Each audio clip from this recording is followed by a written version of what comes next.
Bagaimana kita nak menggunakan konsilisasi tadi sebagai pendekatan? Konsilisasi ini ialah suatu usaha untuk mewujudkan atau untuk mendamaikan konflik. Konflik tentang apa? Konflik yang diwujudkan di Malaysia ini tentang agama, tentang bangsa, tentang negara bangsa, tentang budaya, tentang pendidikan, tentang ekonomi, tentang kemasyarakatan. Semua hal di negara kita ini sudah dipolitikkan dan dikonflikkan, ya, through melalui proses pemasyarakatan dan pembudayaan dan juga indoktrinasi. So oleh kerana itu kita re-educate. It's a tremendous. Ini satu yang saya fikir bukan kerja mudah, tapi dia akan jadi mudah kalau tiga-tiga parti utama PAS, DAP, Keadilan boleh duduk semeja dan mengumumkan satu, this is our approach, go on the common ground. Ya, saya setuju dengan ini. Ya. Nak buat apa berkelahi benda yang kita kata berkelahi, jangan orang seorang. Ya. Ada hal yang lebih besar, soal keadilan, ya, soal kesamaan, soal kebersihan dalam pentadbiran, soal kebersihan dalam amanat kehakiman, soal keadilan pelaksanaan hukum dan undang-undang. A lot, so many things that we can discuss. Soal kemiskinan yang melanda rakyat, dan rakyat yang miskin ini saudara, dia miskin sekali-kali. Kita tahu pengalaman kita nak buat, ada program kita nak buat di Batu Pahat ni, nak mencerdaskan rakyat. Sedikit bantuan kita beri, kemudian kita ajak ke surau dan kita ada tazkirah kita. Ya. Dia tolak mentah-mentah, kami tak terima bantuan daripada Pakatan Rakyat. Ya. Rakyat miskin. Ya. Janda, anak OKU. Kita nak masuk ke rumah ni kot. Saudara Malik pergi nak pergi ke rumah. No, kita tak minta maaf, kami tak mau terima saudara. Tengok pula Malik nak pakai baju lambang mati. Tak mau terima. Jadi sebenarnya dangkalnya tu sampai tak boleh nak terima betul-betul orang. Tapi itu bukan semua. Jadi saya beritahu rakan-rakan kata, itu minority. Sekarang kita nak masuk institusi surau dan institusi tak boleh. Kita terus ke rumah. Mesti didik. Dan ini peranan pimpinan. Saya selalu sebutkan, apa peranan pimpinan? How do we get our influence? Number one, through teaching. Kita mesti teach, kita mesti mengajar, kita mesti didik. Oleh kerana itu, pemimpin kita mesti ada ilmu. Number one is through teaching and educating. Number two, through setting good example. Kita jadi example para excellence. Contoh kita, cakap kita, bersifat kita, kenyataan akhbar kita. Jangan hypersensitif, jangan kita cepat melata. Jadi kita, orang tua-tua arwah ayah saya mengajar kita dulu, dia kata, biar dingin di kepala nak membara di dada. Biar membara di dada, tapi dingin di kepala. Orang tak nampak kita marah. Tapi saya susah sikit, saya mudah nampak. Orang nampak akan saya marah. Kalau saya melatih, biar dingin, biar membara di dada, dingin di kepala, tapi jarang dingin kat kepala. Bagi saya tengok pengusi beritahu 20 minit lagi. Oh, 2 minit. Itu salah komunikasi. Pasal penafsiran tempat yang berbeza. Pengusi kata 2 minit, saya yang cakap bekas pimpin pelajar yang masuk politik. Bekas pensyarah di IAP. Syarah di IAP saya memakai kitab kerja. Kat sini sejak masuk politik, saya dah mengajar diri saya tak payah kitab kerja, cakap kerja. Ya, kena cakap dan buat kerja. Jadi kitab kerja ni saya bagi profesor sebelum sediakan. Jadi saya tadi cuba menyebutkan saudara, peranan kepimpinan, peranan pemimpin, dia mesti mengajar, dia setting good examples. Kemudian dia ada hubungan yang baik, good relationship, good relationship, hubungan. Ya. Macam cinta, dia dengan musuh dia boleh pergi Hawaii, boleh semua pergi kata. Saya tak boleh sikit cinta, yang tu susah. Kalau dah geram, kawan nampak kamu tu. Tapi cinta bagus. Ini pun okey lah. Cinta okey bagus. Through good relationship, lepas tu through service. Through service. Jadi pemimpin mesti ada kesediaan untuk mengajar dan ajar paling baik mesti good example, qudwah hasanah, uswatun hasanah. Kemudian dia ada hubungan yang baik, dia tak saja contoh tapi dia good relationship, ya. Kemudian dia memberikan servis yang terbaik, khidmatan yang terbaik. Ya. Untuk itu saudara, kita kena mewujudkan suatu sistem demokrasi yang terbuka. Sistem sistem demokrasi yang terbuka, baru kita boleh menjalankan, menampilkan kepimpinan yang itu. Jadi saya punya appeal kepada, terutama sekali kepada pimpinan ketiga-tiga parti, baik kita bina ciri pimpinan yang demikian, ciri pimpinan yang saya sebutkan tadi. Kemudian kita berusaha mewujudkan suatu suasana demokrasi dalam kalangan parti kita. We start from our home. We start from ourselves, from our thoughts and our thinking and actions. Lepas tu from our home dalam parti-parti kita. Kemudian memang ask dan orang akan seluruh kita. Yang sekarang masalah kita ialah orang boleh permainkan kita. This politics. Macam tadi isu-isu yang dimainkan oleh saudara Anthony, saudara Anthony Long. Itu memang sebenarnya pendekatan mereka. Saya belajar, saya orang BTN, you tahu lah. Saya tengok what is your weak point. Itulah weak point-nya ialah soal agama. Weak point-nya ialah soal perkauman. Weak point-nya soal hubungan dengan raja-raja. These are the weak points. So, dia macam Achilles heels. Situlah dia taluk. So, unless we can agree on these things, dan kita tidak mudah berhenti. Kalau satu kes orang menyebutkan, satu pernikahan orang membesarkan, we don't react. We respond. React ni macam kucing dibawa japu, dia lari. Tapi kalau respon, kucing yang cerdik, dia tengok dulu, bawa penyapu ni nak mukul aku ke nak menyapu sampah. Alah. Jadi kalau kucing yang cerdik, dia tak lari. Dia kata, tuan nak nyapu sampah, bukan nak mukul dia. So, we respond, we don't react. Masalah kita dalam parti ini, tak kira lah parti mana pun. Yang saya baru masuk parti, I was a party observant dulu, sejak 30 tahun dulu, baru dia masuk. Kelemahan kita, we are very reactive. Dan bila kita reaktif, orang boleh main. Assalamualaikum warahmatullahi wabarakatuh. Terima kasih Datuk Rais. Tak boleh bagi mic Datuk Rais ni. Dia bercakap panjang, tetapi kata-katanya penuh dengan bernas dan juga menyengat. Saya bagi peluang kepada mungkin kita dah lewat, tapi saya bagi peluang dua soalan, kalau boleh dua soalan. Pandangan tu biar kita tangguhkan petang ni, tapi kalau boleh dua soalan, lepas tu kita bagi kesimpulan kepada semua pembentang. Sila bagi mic juga. Kita ada satu kan, ada satu lagi.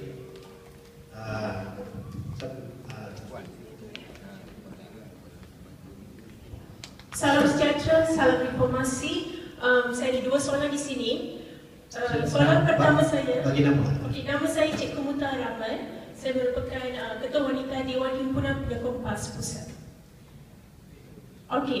Soalan pertama saya untuk non-Muslim. Salah seorang profesor boleh jawab soalan ini. Isu perkauman dan bagi pendidikannya untuk non-Muslim, kemasukan ke universiti atau swasta, sistem kuota masih belum dimasukkan. Tetapi apabila kita berkenaan dengan demokrasi, saya nak tanya, di manakah demokrasi berparlimen tersebut? Dan apabila compare dengan negara Singapura, merupakan republik, tetapi diberi pendidikan secara terbuka kepada mereka, maksud saya diberi sponsor begitu. Di Malaysia ada, tetapi tidak sepenuhnya kepada non-Muslim. Isu sebegini tidak ada demokrasi. Di mana Presiden Obama, Barack Obama, if given his speech, equal rights for employment and for other factors for non-Muslim. Perkara ini sampai sekarang tidak diselesaikan. Soalan saya adalah, setakat manakah demokrasi pada non-Muslim dan adakah ia ini memainkan peranan penting pada non-Muslim? Adakah ia dicapai 100% setakat ini? Di manakah perpaduan kaumnya? Itu soalan pertama. Yang kedua, saya ada jurusan sejarah dalam undang-undang. So dari segi perundangan saya nak memberitahu di sini, negara Malaysia mengamalkan demokrasi berparlimen. Kita ada sistem pemerintahan perundangan, kehakiman, pentadbiran dan eksekutif. Example, right of speech, right of assembly, right of worship. Artikel 8, Artikel 5, Artikel 11. Ketiga-tiga artikel ni kita boleh cakap, adakah yang kita capai? Kita buat himpunan bersih, kita buat himpunan GST, kita buat himpunan hijau. Adakah demokrasi ini tercapai sampai sekarang? And adakah ini jadi act of parlimen? Contohnya GST sampai sekarang tak dimasukkan, tahun hadapan akan dijalankan 6% ya. So di manakah demokrasinya? Dan saya boleh cakap satu saja. This is an overlapping power between executive, legislative and judiciary.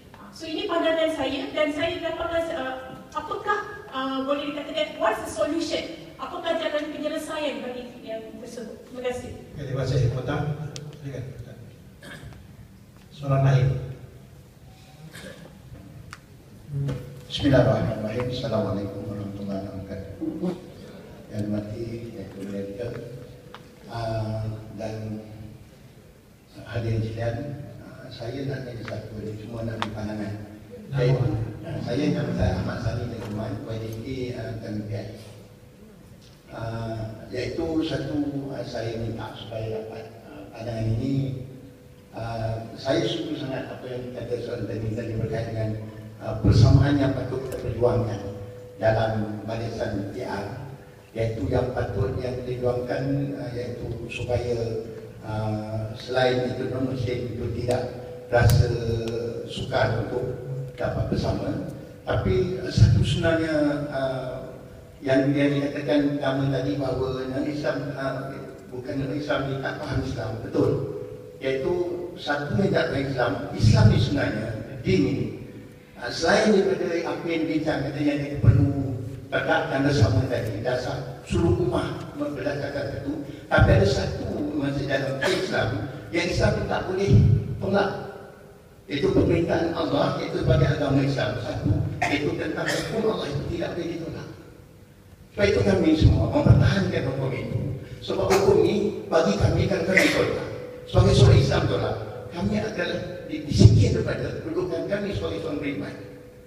Dan inilah maksudnya sepatutnya sebagai saudara yang bersama kami ini faham kedudukan kalian kami tanggung dalam agama kami yang tidak boleh kami jual beli atau bertikaikan atau kami betul asuh.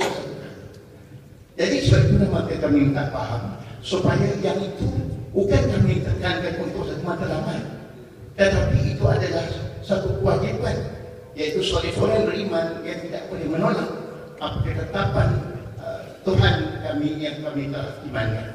Jadi itu kami minta faham supaya bukan kami menonjol itu untuk menjadi satu permusuhan dalam orang lain. Sebab itu kami menekankan ada hak kami. Ya, kami minta supaya orang lain faham, supaya memberikan satu penghormatan dan kerjasama untuk membantu untuk supaya tidak mempertikaikan hak kami. Itu yang disebut demokrasi. Dia Islam dan demokrasi itu adalah selalihan. Supaya masuk dalam Islam itu ada demokrasi. Ya, kami minta hak kami sebagai Islam dalam dasar demokrasi Islam tadi supaya orang lain memahami hak kami tidak dipertikaikan. Sekali lagi. Pada kita bagi ruang dekat pembicara 2 minit soal. Sila untuk mau tulis. Terima kasih pada penanya soalan. Saya ingin sentuh dahulu tentang isu hudud yang dibangkitkan oleh Yang Berhormat Anthony.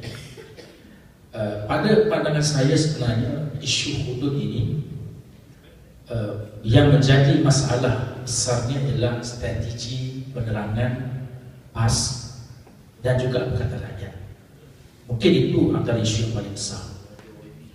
Sebab isu perundangan Islam ini sebenarnya tidak begitu banyak yang perlu diubah dalam konteks negara. Tak banyak, hanya ada sedikit sahaja, 5 perkara. 5 perkara sahaja itu pun tak ubah semua. 5 perkara yang dibangkitkan dalam hudud ini. Cuma yang menjadi perkara penting dalam perundangan itu ialah dimasukkan nilai sacred, nilai sacred ataupun nilai kudus, mengaitkan undang-undang yang ada sekarang dengan tanggungjawab seorang Islam kepada Allah. Itu saja sebenarnya. Sebab itu saya nak ambil satu contoh yang saya sebut tadi tentang satu isu yang berlaku di Misali dan Kepulauan Zanzibar. di Tanzania. Isu ini adalah isu wartawan nelayan-nelayan di Misali dan Zanzibar ini lebih 90% Islam. Mereka telah melakukan suatu proses penangkapan ikan yang menyebabkan kerosakan ekologi dan juga koral yang ada dalam kawasan perikanan tersebut, iaitu dengan menggunakan bom ikan yang boleh mendatangkan hasil yang banyak tetapi menyebabkan ekologi dan ekosistem musnah, dan mereka akan dapat keuntungan dalam tempoh yang sedikit. Kerajaan Tanzania telah buat suatu undang-undang. Undang-undang itu adalah undang-undang dunia, undang-undang yang bersifat sekular, iaitu untuk menangkap siapa yang melakukan pengeboman ikan dan melaksanakan dengan menggunakan kuasa-kuasa enforcement, penguatkuasaan untuk menghalang mereka melakukan pengeboman ikan. Tetapi walaupun sudah ada halangan-halangan tersebut, walaupun sudah ada penguatkuasaan, mereka tetap meneruskan proses penangkapan bom ikan. Sehinggalah kerajaan Tanzania buat suatu pendekatan kedua, iaitu mengumpulkan para saintis yang didatangkan daripada barat untuk mengajar nelayan-nelayan ini tentang ekosistem, tanggungjawab mereka, dan juga tentang risiko yang mereka hadapi kalau mereka melakukan bom ikan ini. Didatangkan saintis untuk memberikan kepentingan tentang mengelakkan daripada proses penangkapan seperti ini. Akhir sekali saintis kata tak boleh juga. Cara untuk atasi ini ialah dengan kuat kuasa kan. Panggil polis marine, panggil tentera laut untuk pastikan nelayan tak boleh melakukan pengeboman ikan. Dan akhir sekali NGO daripada environmentalist ataupun pecinta alam sekitar dia kata, mengapa tidak kita dekati tokoh-tokoh agama di Tanzania, di Zanzibar dan Misali ini, tanya pandangan mereka. Apa pandangan Islam tentang melakukan bom ikan? Apa pandangan Islam? Apa pandangan Islam tentang pengeboman ikan? Lalu tokoh-tokoh diberi pandangan. Mereka dijelaskan dan sebagainya. Mereka kata bom ikan salah. Melakukan pengeboman ikan menyebabkan kerosakan alam sekitar, haram di sisi Islam. Jadi apa yang disebut tadi istilahnya haram, istilahnya haram, unlawful dalam konteks perundangan. Menggunakan nilai itu untuk disatukan dengan perundangan yang ada. Bila disatukan dengan perundangan yang ada, dididik masyarakat bahawa apa yang kamu buat ini haram di sisi Islam, kamu dapat dosa, kamu akan diberikan pembalasan oleh Allah. Maka dengan sendirinya undang-undang yang sedia ada itu telah berjaya menyekat mereka melaksanakan pengeboman ikan dalam tempoh 1 tahun. Jadi proses itu yang saya rasakan kita perlu perkenalkan, iaitu proses memasukkan nilai. Undang-undang yang ada sekarang terlalu banyak. Undang-undang jalan raya, undang-undang yang sebenarnya Islam tak pernah tentang. Undang-undang yang berkaitan dengan apa jenayah yang dilakukan, Islam tak pernah tentang, dan Islam hanya nak masukkan nilai tambah di situ. Kecuali 5 perkara tadi. Itu yang Islam sebut spesifik. Yang Mufti Taqi Osmani sebut 5 perkara itu yang Allah berikan kerana manusia tidak sampai pemikiran mereka untuk menyelesaikan isu itu. Jadi saya nampak bahawa pendekatan di situ ialah pendekatan penerangan kita yang gagal. Mungkin disebabkan serangan-serangan yang hebat daripada pihak UMNO sendiri, daripada musuh, menyebabkan penerangan itu gagal. Dan saya tertarik bila pimpinan Pakatan Rakyat di Perak, mereka cuba rangka strategi untuk hadapi bagaimanakah nak beri penerangan, beri penerangan supaya orang tak lihat apa yang disebut tadi, apa yang disebut oleh Wadi Antoni tadi, hudud ini potong tangan dan sebagainya. Jadi saya itu mungkin pandangan saya lah tentang apa yang dicadangkan. Sebab bila disebut perundangan Islam, orang akan bayangkan rumah semua, sedangkan bukan begitu. Masukkan nilai itu sahaja dalam undang-undang yang ada sekarang. Kemudian ada beberapa undang-undang, 5 sahaja yang Islam dah tentukan spesifiknya. Itu sahaja sebenarnya. Kemudian yang kedua, soalan tentang sistem kota, kemasukan universiti, bantuan kepada pelajar-pelajar bukan Melayu dan Melayu. Saya nak berikan apa pendekatan yang sepatutnya saya sebut tadi, kembali kepada prinsip. Kembali kepada prinsip, memberikan kepada mereka yang berhak, mengembalikan kepada mereka yang berhak. Itu prinsip dalam Islam. Sebab itu saya nak sebut, sewaktu zaman pemerintahan Islam dahulu, mereka beri beasiswa kepada bukan Islam, bukan hanya bukan Islam, tetapi juga bukan warga negara. Orang yang belajar di Baghdad, di Andalus, mereka diberi beasiswa bukan hanya kepada orang bukan Islam, bahkan orang bukan Islam yang bukan warga negara. Ini saya rasa pendekatan yang kita kena pastikan. Bolehkah ia berlaku? Boleh, kalau UMNO tidak ada. Kalau UMNO tak boleh. Itu yang saya percaya, kita boleh kembali kepada prinsip. Kesimpulannya, bila kita sebenarnya bila sebut prinsip-prinsip agama ini, dalam agama lain pun ada banyak prinsip-prinsip yang ada. Contohnya bila YB Anthony sebut tentang ekonomi Buddhis, sebenarnya ada.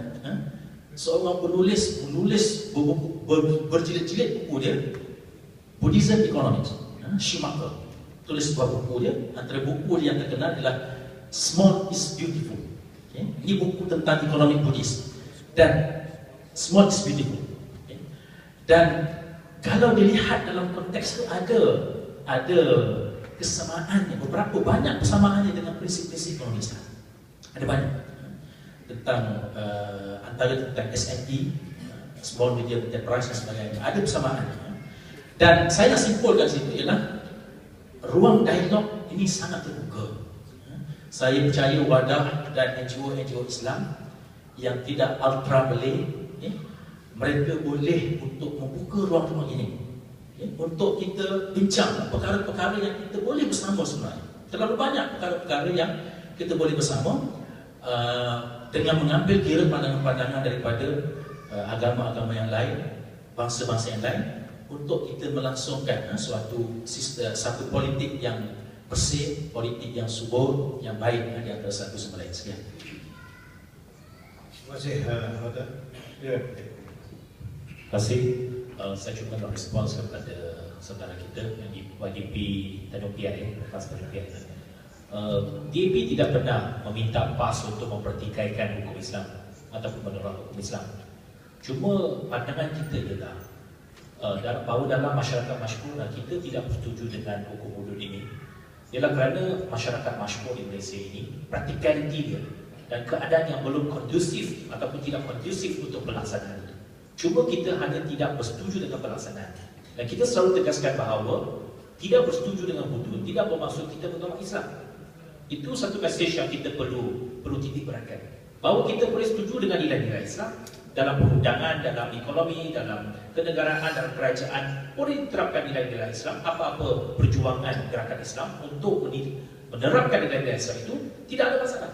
Cuma perundangan itu kerana hukum Islam itu boleh dikatakan sebagai, kalau dikatakan dipraktikkan, ia tidak praktikal dalam satu keadaan masyarakat masyhur di mana ada pengaduan agama lain. Itu pandangan kita, bahawa kita tidak bersetuju, tetapi bukannya soal kita tidak kita mempertikaikan ataupun mempertikaikan hak orang Islam untuk memperjuangkan ataupun mempercayai bahawa itu adalah hak mereka. Itu saja saya nak respon. Okey, terima kasih Anthony. Betul. Saudara Musi dan saudara sekalian, saya ingat dalam pendekatan perubahan yang kita selalu cadangkan, kita ada soal cita-cita dan idealisme yang kita bawa, hukum, agama dan lain-lain. satu. Yang kedua, keperluan kita memahami realiti wakil. Ya.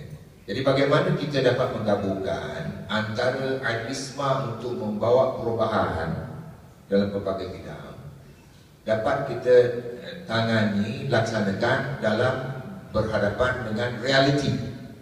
Yang ini barangkali yang kita kena duduk bersama, ya, kena bincangkan. Dan kalau kita bersedia melaksanakan, saya fikir banyak benda yang kita boleh lakukan. Itu yang pertama. Bab hukum ni pun saya fikir dalam batasan saya, pahaman saya terhadap Islam, ya. Ngaji tinggi juga lah kat Johor daripada Jahas pun, ya. Tapi Johor dan Jahas ni habis gitu dia baca sambung lah, kan. Kita sambung dalam surah-surah kita. Dalam sebab hal-hal hukum ini kita ada apa yang kita panggil soal akidah, ya. Soal akidah macam yang kita sebut tadi, itu dia tak boleh tolak. Menerima hukum dan syariat Allah itu tak boleh tolak, itu total. Dalam penerimaan akidah itu total, tak boleh half-half. Tapi dalam pelaksanaan, inilah kita bentuk kebijaksanaan kita. Kebijaksanaan kita. Akhir-akhir ini kalau saudara lihat tentang pelaksanaan hukum hudud di Brunei, ya, banyak kritik sekarang dikritikan. Dia kata Sultan dia lepas, keluarga-keluarga dia lepas, dia pulul habis harta negara dia lepas, yang kena rakyat dia lata. Ya, begitu juga lah di negara-negara Islam, di Saudi, ya, kerajaan Saudi, kapal terbang ada bol yang emas, tanah untuk buang air yang emas, segala macam. Dia lepas di istana bertinggi daripada daripada Masjidil Haram, ya. Itu semua lepas, ya. Jadi hal-hal ni yang barangkali yang kita barangkali secara terbuka, ya. Saya ingin sebutkan ini soal akidah dari no compromise, ya. Tak ada pun. Dari soal pelaksanaan, kalau dari segi politik lah, kan, dari segi politik, apakah nanti kita dalam kegagalan kita nak melaksanakan apa yang kita kenal sebagai hudud ini, kita akhirnya kehilangan peluang untuk membuat perubahan, ya, digunakan oleh musuh-musuh politik kita. Jadi ini saya fikir yang saya mengajak kita semua duduk bincang semeja dan melihat betul-betul lah di antara the knowledge part, ya, kefahaman terhadap ilmu itu, dan kemudian memahami realiti, bagaimana realitinya, dan merangka pelaksanaan, ya, merangka pelaksanaan. Ya, soal merangka pelaksanaan ini saya fikir penting, termasuk kefahaman, termasuk melihat kesediaan kita, termasuk pelbagai hal sebenarnya, ya. Saya dan gerakan Islam ni sejak tahun 70-an, ya. Di wal daulah ni bukan nak kata itu, ya. Antara yang mempopularkan awal dulu ialah Habib. Ya, saya bergerak awal Habib antara pengasas tahun 70-an dulu. Di wal daulah, Nizamul Hayat dan tokoh-tokoh ini itu tahun 70-an, ya, kita perkenalkan. Dan kita iktiraf pas lebih awal, tapi dari segi ide, idea itu banyak yang kita kedapatan bila Habib mengambil tempatnya, ya.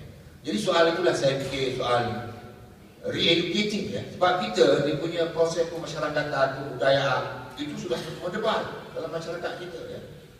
Bukan kata tuan Pak khusus, Pak Islam pun orang tak faham, ya.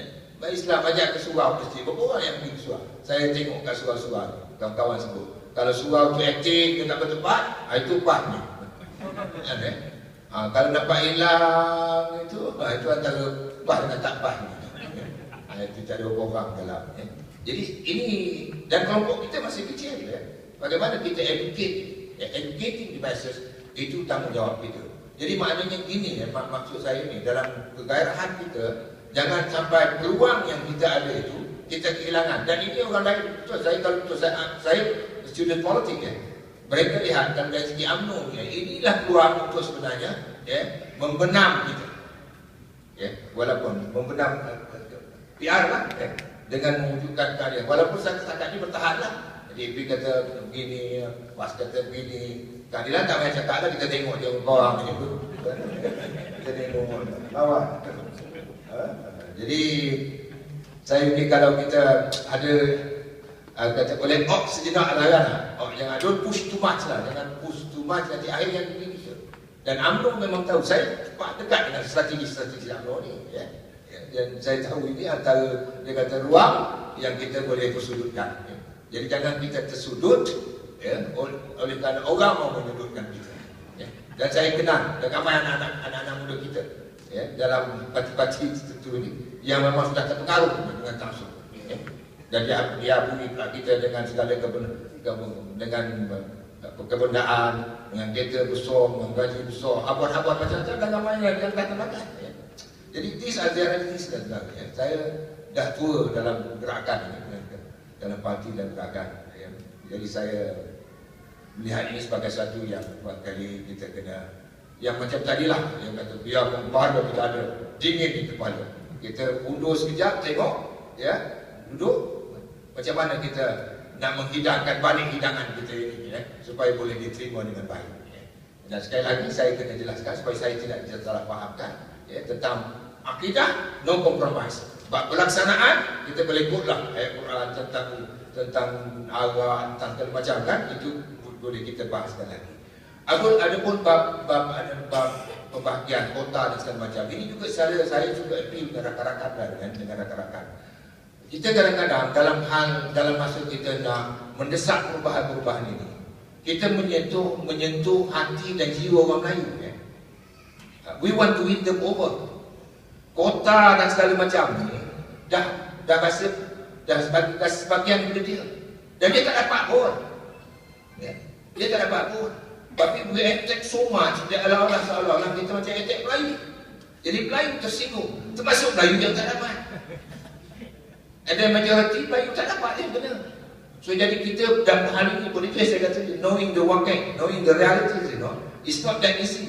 It's not black and white. See, ada black and white, ada grey. Ya. Saya nak sebut sekali lagi, saya dalam politik ini sejak tahun 60-an. When I was still young. We were all not born yet, majority of you. Yeah. Saya dah mula, jadi saya dah perhati ini. Dan falsafah orang politik kampung ni kan, dalam kocik lain. Yeah. Memang campur orang kampung, tidur orang kampung. Sekarang saya tidak ada asing untuk duduk di kampung ini. Jadi we got to understand the sentiment.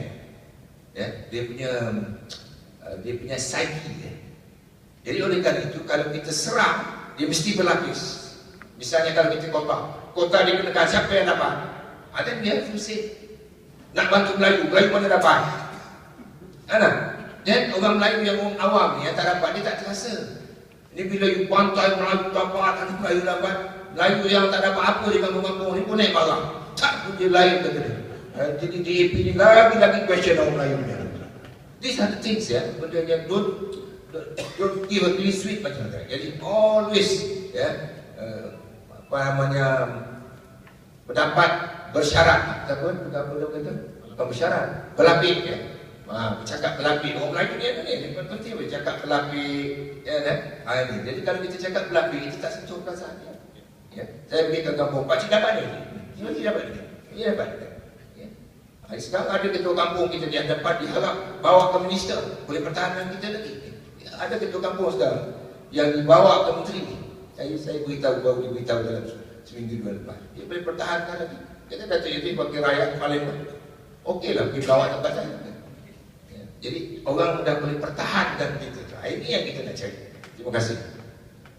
Terima kasih Dato'. Kalau tidak tak makan tengah hari kita. Jadi terima kasih kepada yang memberikan pandangan. Saya kira pandangan yang membukakan itu. Yang pentingnya adalah dialog. Maknanya dalam program ini kita boleh berdialog tanpa adanya lapisan. Selalunya isu-isu ini selama 56 tahun, 57 tahun yang lalu, isu-isu ini just sweep under the carpet. Benda-benda sensitif tidak pernah dibincangkan. Isu hudud, isu Islam, isu kota tidak pernah dibincangkan kerana kalau bincangkan salah di bawah akta hasutan. Jadi benda ni satu percobaan yang baru yang saya kira generasi muda, contohnya macam Kumata, saya pernah dengar nama tapi tak pernah dengar, tak nampak orang dia. Pasal selalu berkaitan politik, kita selalu melihat nama-nama orang tetapi tak pernah jumpa orang dia, siapa dia. Begitu juga tentang sensitiviti Melayu. Melayu ni dia berlawan dengan Bantul. Tak tahu lah betul tidak, tapi contohnya secara Melayu, perlawanan antara Angkoh dan Lipan. Siap Bantul lagi. Jadi maknanya dia punya Melayu ni lapik dia tu Banyak sungguh. Dia punya lapisan. Dia kata dia suka tapi dia ada pantun-pantun lagi yang nak menunjukkan. Bagi orang Cina mungkin dia direct. Bagi orang India mungkin direct. Tapi bagi orang Melayu dia ada lapisan-lapisan bercakap yang rasanya macam tak tapi tak nak. Yang rasanya macam tak nak tapi tidak. Jadi itulah dia psikologi orang Melayu. Dan bagi saya politik baharu inilah yang telah membuka ruang kepada dialog yang tidak pernah berlaku selama 56 tahun yang lalu. Jadi terima kasih saya ucapkan kepada pembentang Kedah Kerja yang berbahagia Dr. Muhammad Zuhdi, yang berhormat Anthony Loh dan juga Datuk Lee Jauzi telah memberikan beberapa pandangan yang saya rasa menarik dan juga mereka yang bertanya dan memberikan pandangan. Sekian, Assalamualaikum warahmatullahi wabarakatuh. Saya akan serahkan pada Rakan. Waalaikumsalam warahmatullahi wabarakatuh. Terima kasih. Sebentar sebelum kita berehat untuk makan tengah hari, ada beberapa pengumuman yang saya ingin sampaikan. Yang pertama, pihak Sekretariat memohon semua peserta untuk menyerahkan keratan kupon yang telah dibeli supaya kita dapat mengira kembali berapa ramai peserta yang telah hadir. Yang kedua, jangan balik dulu sebab petang ni kita ada pula pusingan yang terakhir iaitu sidang pleno. Para peserta akan dibahagikan kepada 3 kumpulan untuk melaksanakan perbincangan dan akan membuat sedikit pembentangan supaya bukan hanya VIP saja yang bercakap tapi kita nak dengar suara hati daripada floor, daripada grassroots. Dan sehubungan dengan itu, Profesor Madya Dr. Syarudin Badarudin nanti akan mengurusikan sidang pleno tersebut. Justru sebelum kita berhenti rehat, saya menjemput yang berbahagia Profesor Madya Ustaz Azmi Shah Suratman diiringi oleh yang bahagia Tuan Haji Safuddin Mat Yatim untuk menyampaikan sedikit cenderan hati kepada para panelis. Cuma minta tolong para panelis turun ke bawah. Pak Ustaz nak kata? Baik. Yang pertama dipersilakan Dr. Muhammad Zuhdi Marzuki daripada Pusat Penyelidikan PAS Pusat. Yang kedua, yang berhormat Saudara Anthony Loh.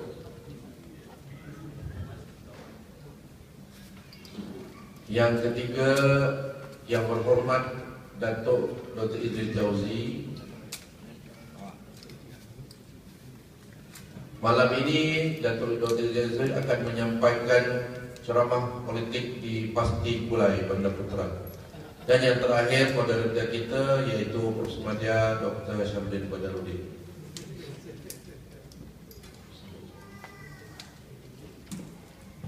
Majlis mengucapkan ribuan terima kasih kepada yang bahagia Profesor Madya Azmi Suratman. Jam menunjukkan waktu 1.50, kita akan berhenti rehat selama 40 minit untuk makan tengah hari. Selepas itu kita akan sambung dengan perbincangan kumpulan dan pembentangan serta sidang pleno. Solat di tingkat 4, solat di tingkat 4 untuk kaum muslimin dan muslimat. Sekian, kita sambung balik pada jam 2.30.